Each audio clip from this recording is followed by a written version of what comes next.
Tissues. तो जैसे कि नाम से समझ में आ रहा है, प्रोटेक्टिंग मतलब इनका फंक्शन होता है प्लांट को एक्सटर्नल एनवायरनमेंट से प्रोटेक्ट करना। ये हमारे पास दो टाइप्स के हैं, first is epidermis and the second one is cork. Let's start with epidermis. तो एपिडर्मिस जो होती है वो प्लांट की आउटर मोस्ट कवरिंग होती है in case of young and immature parts.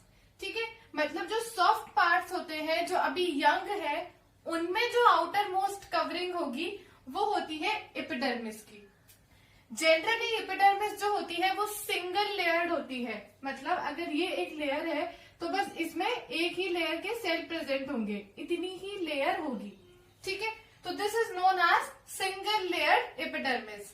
Generally plants में सिंगल लेयर्ड ही होती है।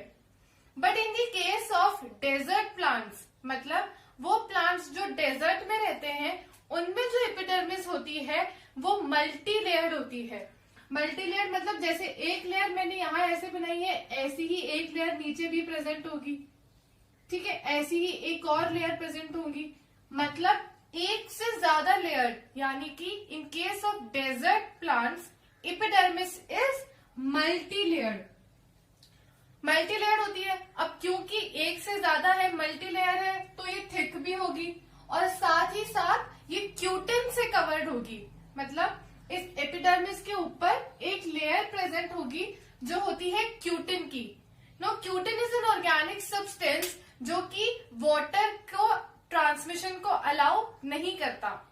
अब डेजर्ट प्लांट्स के केस में क्या होता है कि डेजर्ट प्लांट्स को वाटर बहुत कम अमाउंट में मिलता है, इसलिए उनके अंदर जो वाटर है उसको स्टोर करके रखना जरूरी है। तो स्टोमेटास के ओपन होने की वजह से प्लांट अपना वाटर ट्रांसपिरेशन के प्रोसेस से लूज ना कर दे, तो उस चीज को प्रिवेंट करती है ये क्यूटिन। अगर मल्टी लेयर होगी एपिडर्मिस, थिक होगी और अगर क्यूटिन से कवर होगी तो वो प्रिवेंट करेगी वाटर लॉस को, ताकि प्लांट में ज्यादा से ज्यादा अमाउंट में वाटर स्टोर हो सके। इसीलिए in case of desert plants epidermis is multi layer, thick and covered with cutin to reduce water loss. अब जो भी टिश्यू प्लांट को प्रोटेक्शन या फिर स्ट्रेंथ प्रोवाइड करा रहा है वो सारे कॉम्पैक्टली पैक्ड होंगे, मतलब पास पास प्रेजेंट होंगे, स्पेसेस प्रेजेंट नहीं होगी। जैसे अगर बहुत सारे लोग खड़े हैं तो वो बहुत पास पास खड़े हो जाए तो वो एक स्ट्रेंथ क्रिएट करते हैं, है ना, यूनिटी इन स्ट्रेंथ। ऐसे ही जब सेल्स भी पास पास प्रेजेंट होंगे तो वो प्लांट को अच्छे से प्रोटेक्शन एंड स्ट्रेंथ प्रोवाइड कर सकेंगे। तो इसीलिए एपिडर्मिस के जो सेल्स होते हैं दीज आर कॉम्पैक्टली पैक्ड। ऐसे ही जब स्क्लेरेन्काइमा स्ट्रेंथ प्रोवाइड करा रहा था तो उसके भी सेल्स जो होते हैं वो कॉम्पैक्टली पैक्ड होते हैं। अब एपिडर्मिस सब जगह की आउटर मोस्ट कवरिंग है सॉफ्ट पार्ट्स की, तो roots are also the soft parts and leaves are also the soft part. तो रूट्स की एपिडर्मिस में certain hair like projections present होते हैं जिनको हम बोलते हैं रूट हेयर्स। अब ये रूट हेयर्स क्या काम करते हैं? Absorption of water and minerals from the soil. मतलब रूट्स की एपिडर्मिस में प्रोजेक्शंस होंगे हेयर लाइक जो कि काम करेंगे absorption of water and minerals from the soil. जो लीव्स की एपिडर्मिस होती है उनमें छोटे छोटे पोर्स प्रेजेंट होंगे जिनको हम बोलते हैं स्टोमेटा। एंड स्टोमेटा का फंक्शन हम सबको पता है which is gaseous exchange and transpiration, है ना। CO2 और ऑक्सीजन के गैसेस के एक्सचेंज में हेल्प करता है और ट्रांसपिरेशन के प्रोसेस में हेल्प करता है स्टोमेटा। तो these were the characteristics of epidermis. और लीव्स एंड रूट्स में एपिडर्मिस में क्या क्या मॉडिफिकेशंस होते हैं। Now next is cork. Epidermis में हमने पढ़ा कि ये सारे सॉफ्ट पार्ट्स की आउटर मोस्ट कवरिंग होती है, लेकिन उन पार्ट्स का क्या जो हार्ड होते हैं, जो मैच्योर होते हैं। तो जो मैच्योर पार्ट्स होते हैं उनमें प्रेजेंट होगी कॉर्क और वो एपिडर्मिस के ही मैच्योर होने से बनती है। As plant matures epidermis converts to form cork. मतलब एपिडर्मिस मैच्योर होके कॉर्क में कन्वर्ट हो जाएगी जब प्लांट मैच्योर हो जाता है। ठीक है, कैसे होता है? एपिडर्मिस की लेयर में सेकेंडरी मेरिस्टेम की एक लेयर आ जाएगी जो कि एपिडर्मल लेयर को रिप्लेस करके कॉर्क बनाती है। इसका मैकेनिज्म अभी हम इनके कैरेक्टरिस्टिक्स को स्टडी करने के बाद पढ़ेंगे। पहले we will discuss the general characteristics of cork. तो कैसे बनी? एपिडर्मिस की जो लेयर थी उनमें एक सेकेंडरी मेरिस्टेम की स्ट्रिप आ गई और उस वजह से वो कन्वर्ट हो गई into a multi layered bark of tree known as cork. अब जो प्लांट में हम बड़ी सी स्टेम देखते हैं जिसकी आउटर मोस्ट ब्राउन वो कवरिंग होती है ना, मोटी सी स्टेम में जो ब्राउन कलर का पार्ट हम देखते हैं जो बहुत ही हार्ड होता है, it is the bark of tree जो कि कॉर्क का ही पार्ट होती है। It is also multi layered, dead, thick walled cells and compactly arranged.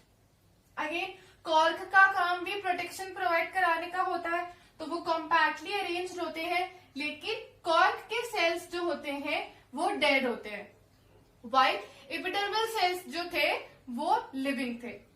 तो cork cells are dead and thick wall. Thick wall मतलब अब इन सेल्स में भी किसी न किसी चीज की थिकनिंग प्रेजेंट होगी। तो in the cork thickenings of suberin are present. ठीक है, इसमें जिस सब्सटेंस की थिकनिंग होती है उस सब्सटेंस का नाम होता है सुबेरिन। अब सुबेरिन क्या काम करता है?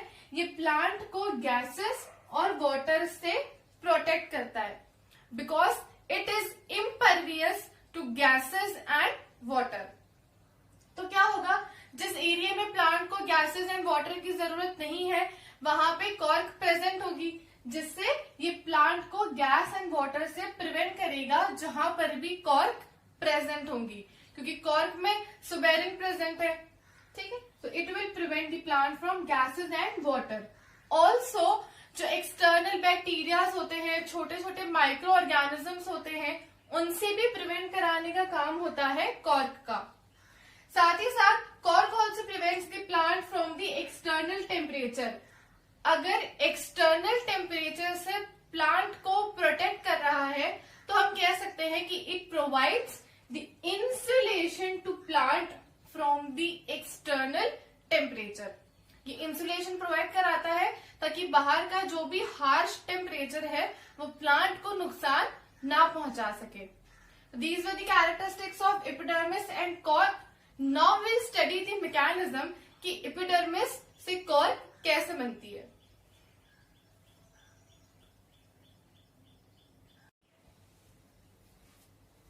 अब हम देखते हैं कि कॉर्क बनती कैसे है। जब अभी हमने कॉर्क पढ़ी थी तो हमने कहा था कि एपिडर्मिस में एक सेकेंडरी मेरिस्टेम की स्ट्रिप आ जाती है जिसकी वजह से epidermis converts into cork. Now अब हम देखते हैं कि वो होता कैसे है। सबसे पहले हमें 3 टर्म्स पढ़नी है। एक तो कॉर्क कैम्बियम या फिर कॉर्क कैम्बियम को हम कहते हैं फेलोजन। ठीक है, तो ये वो सेकेंडरी मेरिस्टेम की स्ट्रिप है जो कि एपिडर्मिस में आ रही थी जिसकी वजह से कॉर्क बन रहा था। तो सेकेंडरी मेरिस्टेम की स्ट्रिप कौन सी हो गई? या तो फेलोजन या फिर उसको हम बोल सकते हैं कॉर्क कैम्बियम। एक टर्म होती है फेलोडर्म, जो सेल्स पेरिडर्म के अंदर की तरफ बन रहे हैं वो कहलाएंगे फेलोडर्म, और एक होती है फेलम जिसको हम कहते हैं कॉर्क। तो जो पेरिडर्म की बाहर की तरफ सेल बनते हैं वो कहलाएंगे फेलम या फिर cork. Now let's see the procedure. क्या होता है कि कॉर्क कैम्बियम या फिर फेलोजन ऐसा लेटरल मेरिस्टम है जो रिस्पॉन्सिबल होता है सेकेंडरी ग्रोथ के लिए। जब हमने मेरिस्टमैटिक टिश्यूज पढ़े थे उनमें जो थर्ड कैटेगरी पढ़ी थी लेटरल मेरिस्टम, उसमें हमने स्टडी किया था कि it is responsible for the secondary growth of the plant. Epidermis से कॉर्क बनना इज अ सेकेंडरी ग्रोथ। अब क्या होता है कि जो कॉर्क कैम्बियम होता है वो एपिडर्मिस को रिप्लेस कर देता है रूट्स एंड स्टेम्स में। हमने यही पढ़ा कि एपिडर्मिस हट जाती है एंड मैच्योर पार्ट्स में उसकी जगह एपिडर्मिस की जगह कौन ले लेता है? कॉर्क। क्या होता है? कॉर्क कैम्बियम के डिवीजन से बनते हैं कॉर्क सेल्स, और कॉर्क सेल्स मिलके बनाते हैं कॉर्क। भाई अगर डिवीजन से सेल्स बनेंगे, कॉर्क कैम्बियम के डिवीजन से बन रहे हैं सेल्स, इसलिए उनको बोलते हैं कॉर्क सेल्स, और सेल्स मिला के बनाएंगे टिश्यू जिसको हम बोलते हैं कॉर्क। अब जैसे ये एपिडर्मिस की लेयर है, ओके, इसमें आई सबसे पहले हमारे पास सेकेंडरी मेरिस्टम की स्ट्रिप जो मैंने बनाई है रेड कलर से, है ना। हमने यही पढ़ा था, एपिडर्मिस में एक स्ट्रिप आएगी सेकेंडरी मेरिस्टम की, जो कि कौन सी होगी, या तो फेलोजन कह सकते हैं या फिर कॉर्क कैम्बियम। तो क्या होगा, it is responsible for the development of periderm. मतलब पहले तो फेलोजन या कॉर्क कैम्बियम से हमें मिलेगा पेरिडर्म, तो हम इस सेकेंडरी मेरिस्टम की स्ट्रिप को पेरिडर्म कह सकते हैं, या फिर इनिशियल लेवल्स में वी कैन से फेलोजन और कॉर्क कैम्बियम। तो ये तो एक स्ट्रिप आ गई एपिडर्मिस में सेकेंडरी मेरिस्टम की। अब एक स्ट्रिप आने के बाद दोनों तरफ डिवीजन होगा, बिकॉज इट्स लिविंग, तो इस स्ट्रिप के अंदर की तरफ भी डिवीजन होगा एंड बाहर की तरफ भी डिवीजन होगा। तो डिवीजन होके जो अंदर की तरफ सेल्स बनेंगे वो कहलाते हैं phelloderm. Cells growing inward to the periderm are known as phelloderm, है ना। मतलब अब ये प्लांट की अंदर की साइड ये सेल्स होंगे, उनको फेलोडर्म कहेंगे, and those are living cells. ठीक है, अंदर की तरफ है इसलिए these are living cells. While जो पेरिडर्म की बाहर की तरफ सेल बन रहे हैं, जो प्लांट की आउटर साइड में जो सेल्स आ रहे हैं, these are known as phellem, या फिर उसको हम बोलते हैं कॉर्क। और जब ये मेच्योर हो जाते हैं, एक बार डिवीजन कंप्लीट हो गया, सारे सेल्स बन गए, टिश्यू में कन्वर्ट हो गए क्योंकि एक जैसा स्ट्रक्चर है, तो when these mature these become dead, ये बाद में डेड हो जाते हैं। वाइल जो पेरिडर्म की अंदर की तरफ सेल बने थे हमारे पास फेलोडर्म, वो होते हैं लिविंग।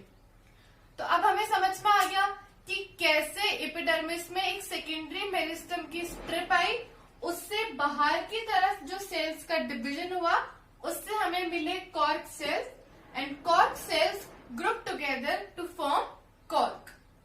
तो ये तो हो गया mechanism of formation of cork. Next we will study about the permanent complex permanent tissues.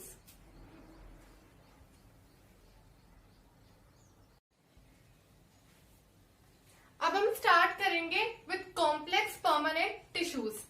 हमने कहा था कि सिंपल परमानेंट टिश्यूज वो होते हैं जो सिमिलर टाइप्स ऑफ सेल्स से मिलके बने हुए होते हैं, while complex permanent tissues are made up of more than one type of cell। मतलब इसमें एक से ज्यादा तरह के सेल्स मिलके एक साथ फंक्शन करके एक टिश्यू बनाते हैं। कॉम्प्लेक्स परमानेंट टिश्यूज हमारे पास दो टाइप्स के हैं, one is xylem and the other one is phloem. Xylem और फ्लोएम दोनों का ही काम कंडक्शन का होता है। जाइलम वाटर कैरी करता है while फ्लोएम कैरीज दी फूड। इसी की वजह से कॉम्प्लेक्स परमानेंट टिश्यूज को हम कहते हैं vascular tissues. Okay, so let's start with the xylem. पहले हम जाइलम को स्टडी कर लेते हैं। तो जो जाइलम है वो ट्रांसपोर्ट करता है वाटर, इसका काम होता है वाटर कंडक्शन का। It is known as dead tissue. अब जाइलम को डेड टिश्यू इसलिए कहते हैं क्योंकि जाइलम 4 तरह के सेल्स से मिलकर बना हुआ होता है, जिसमें से 3 तरीके के जो सेल्स होते हैं वो डेड होते हैं। तो मेजॉरिटी अमाउंट डेड सेल्स की है, इसीलिए xylem is also known as dead tissue. Secondly, जो जाइलम का ट्रांसपोर्ट होता है वो यूनी डायरेक्शनल होता है, मतलब एक जगह से एब्जॉर्ब किया और पूरे पार्ट में ट्रांसपोर्ट कर दिया। ठीक है, क्योंकि प्लांट को जब वाटर की रिक्वायरमेंट है तो वाटर प्लांट को वाटर कहाँ से मिलता है, सॉइल से। ओके, सॉइल से रूट्स एब्जॉर्ब करती है वाटर को and then it transports to the plant. मतलब एक जगह से एब्जॉर्ब किया और पूरे प्लांट में ट्रांसपोर्ट कर दिया, तो एक ही डायरेक्शन में वाटर का ट्रैवलिंग हुआ। तो इसीलिए the transport of xylem is unidirectional. It is an important question कि क्यों जाइलम का ट्रांसपोर्ट यूनी डायरेक्शनल होता है, बिकॉज एक जगह से एब्जॉर्ब करना है एंड ट्रांसपोर्ट करना है, दूसरी कोई जगह हमारे पास अवेलेबल ही नहीं है वाटर को एब्जॉर्ब करके ट्रांसपोर्ट करने के लिए। That's why it's transport is unidirectional. अब ये 4 तरह के सेल्स से मिलकर बना हुआ होता है, tracheids, vessels, xylem fibres and xylem parenchyma, जिसमें ट्रैकीड्स और वेसल्स का काम होता है वाटर के कंडक्शन का। क्या होता है कि ट्रैकीड्स जो होती है वो तो टेपरिंग एंड्स वाले सेल्स होते हैं, जैसे हमने स्क्लेरेन्काइमा में पढ़े थे, लाइक दिस। उनके जो एंड्स होते हैं वो टेपर्ड होते हैं बहुत ज्यादा, है ना, मतलब पॉइंटेड होंगे, कुछ इस तरीके से इनके सेल्स होते हैं। मतलब इनके जो एंड्स होते हैं वो बहुत ही स्मॉल होते हैं, है ना, टेपरिंग एंड्स। इनमें लिग्निन की डिपोजिशन होती है, इसलिए इनकी जो वॉल्स होती है वो थिक होती है।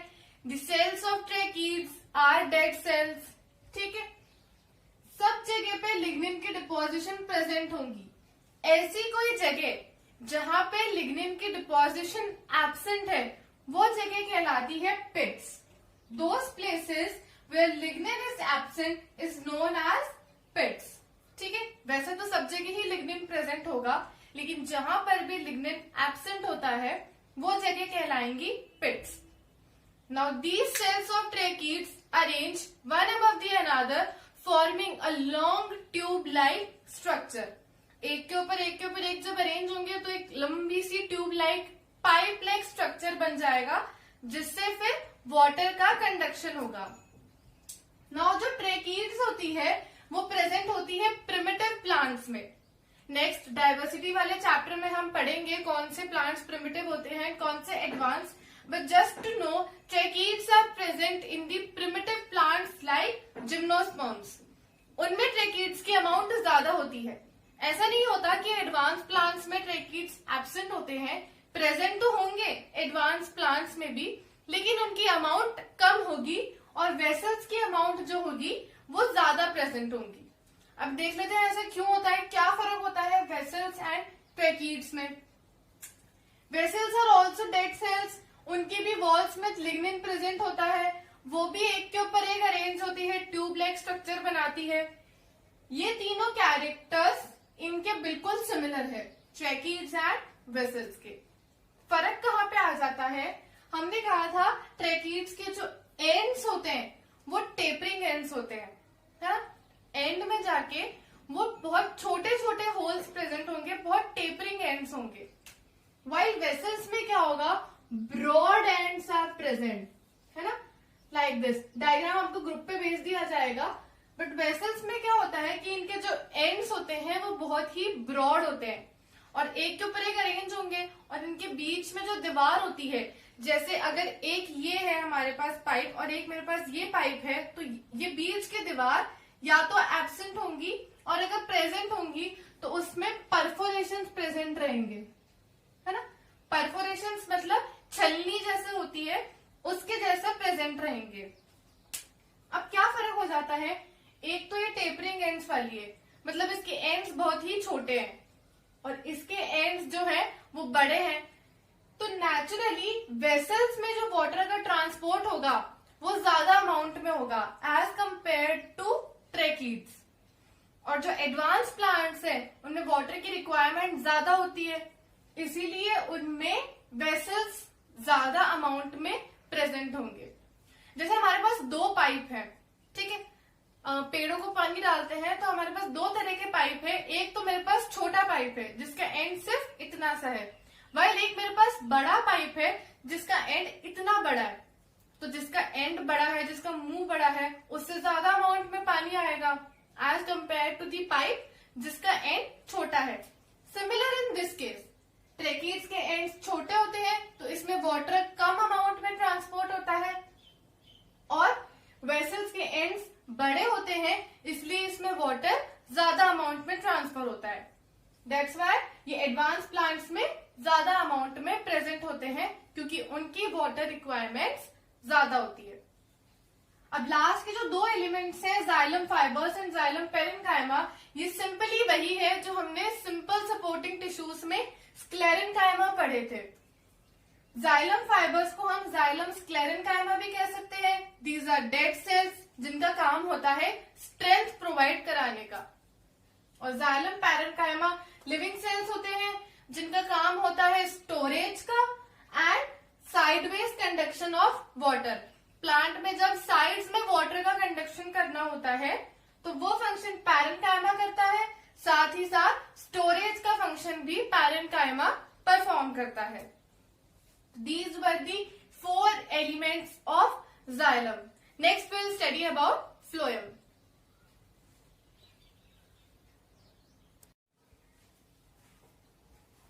So now we'll study about the phloem. तो फ्लोएम का काम होता है फूड के ट्रांसपोर्ट करना, ठीक है।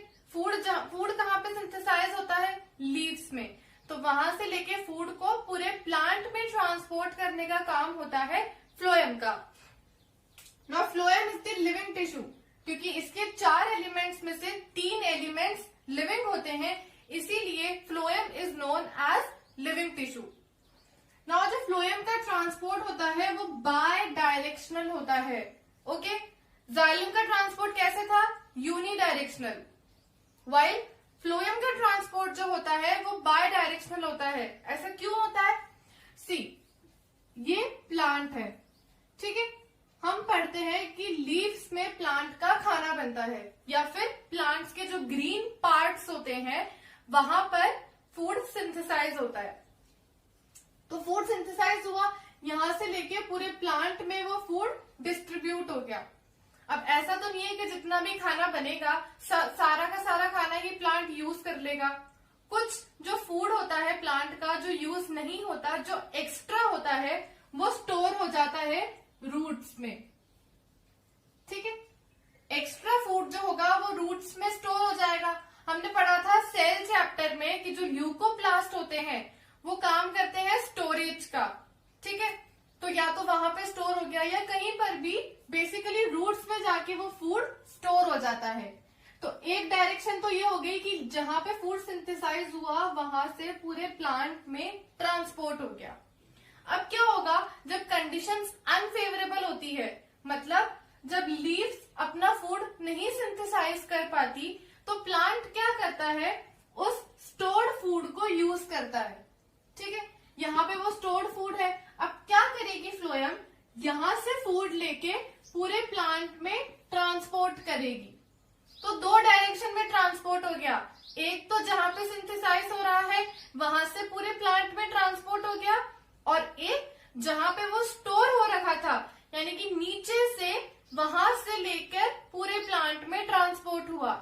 So the transport of phloem is bidirectional. It is an important 2 marks question. Why the transport of phloem is bidirectional? Important है, okay? Now next अब हम स्टडी कर लेते हैं फ्लोएम के 4 एलिमेंट्स। तो फ्लोएम में 4 एलिमेंट्स होते हैं: sieve tubes, companion cells, phloem parenchyma and phloem fibres. इसमें जो मेन कंडक्शन का काम होता है, मतलब इन चारों एलिमेंट्स में से जो फूड कंडक्ट करता है वो होता है सीव ट्यूब्स, ठीक है। Sieve tubes is the main conducting part of food. ये भी ट्यूब्स होती हैं जो एक के ऊपर एक अरेंज होके vertically long pipe like structures बनाती है।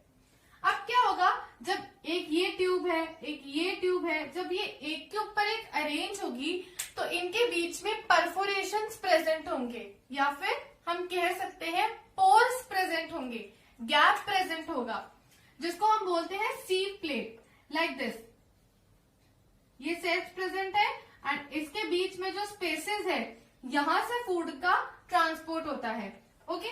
ये हो गया एक सेल, ये हो गया दूसरा सेल, ये थर्ड, ओके। तो ये एक प्लेट का फॉर्मेशन हो गया जिसके जो बीच में गैप्स है, जो रेड लाइन से मैंने गैप्स बनाए हैं, यहां से फूड का ट्रांसपोर्ट होता है, ओके। तो इसको हम बोलते हैं सीव प्लेट। हर एक सीव ट्यूब के बाद, जैसे एक ये सीव ट्यूब है एंड एक ये सीव ट्यूब है, तो इसके बीच में एक प्लेट प्रेजेंट होगी जिसके बीच में पोर्स प्रेजेंट होते हैं, तो उसको हम कहते हैं सीव प्लेट। तो फूड के कैरी करने का काम होता है सीव ट्यूब्स का। अब इस फूड के ट्रांसपोर्ट में जो हेल्प करते हैं वो होते हैं कंपेनियन सेल्स इनका फंक्शन होता है supporting of sieve tubes. Sieve tubes को खाना ट्रांसपोर्ट करने में हेल्प करते हैं कंपेनियन सेल्स। ये एक टाइप ऑफ पैरेन्काइमेटस सेल्स होते हैं। पैरेन्काइमा के सेल्स ही मॉडिफाई होकर कंपेनियन सेल्स बनाते हैं। These are living cells. ठीक है, अब ये ट्रांसपोर्ट कैसे करते हैं? प्रेशर ग्रेडियंट को मेंटेन करके। ग्रेडियंट का मतलब होता है डिफरेंस। ठीक है, तो ये क्या करेंगे? प्रेशर ग्रेडियंट को मेंटेन करेंगे। मतलब जहां पे प्रेशर ज्यादा होगा वहां से फूड का ट्रांसपोर्ट होगा। कहां? जहां पे प्रेशर कम होगा। तो उस डिफरेंस को मेंटेन करने का काम होता है कंपेनियन सेल्स का, क्योंकि जब वो डिफरेंस मेंटेन रहेगा तब ही सीव ट्यूब्स फूड का ट्रांसपोर्ट कर सकेगा। फ्लोएम पैरेन्काइमा लिविंग सेल्स होते हैं, फूड स्टोरेज का काम करते हैं एज यूजुअल, जो पैरेन्काइमा का फंक्शन होता है। एंड फ्लोएम फाइबर्स जो फंक्शन फाइबर्स का होता है, या फिर हम कह सकते हैं स्क्लेरेन्काइमा का जो फंक्शन होता है, it provides strength and these are dead cells. तो मेजॉरिटी वाले सेल्स लिविंग है, इसीलिए phloem is the living tissue. तो ये था हमारा आज का टॉपिक, जिसमें हमने पढ़े simple supporting tissues, simple protecting tissues